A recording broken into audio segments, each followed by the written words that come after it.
Hey folks, welcome back. In this video, I want to talk about using the color of your inks to create depth within your composition.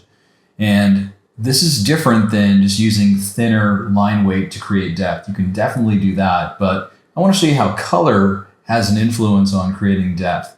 Now, in this particular composition here, we've got a truck and we've got this statue.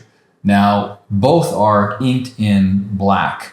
Watch what happens if I were to select the layer that contains just the Egyptian statue, go to FX, color overlay, and now I'll pick a lighter, like a bluish value as opposed to a black value. Now we can see that the truck really stands out compared to the statue. It's a really powerful way to create some separation between the objects that are within your composition. So this is known as color overlay.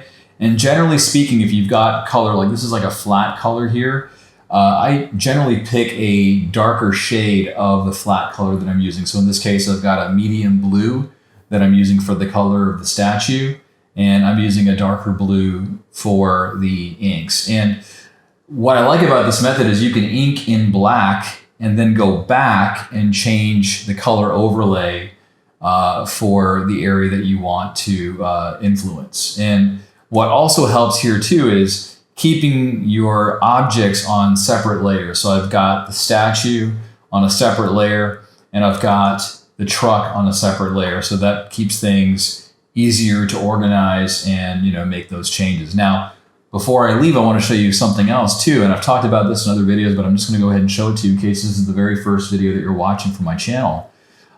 If you click on color lock on an inked object, watch what happens if I come back in. And let's just say that I want to, instead of using a black outline for this door on this truck, I want to, kind of make that a little bit softer and I want to have that recede.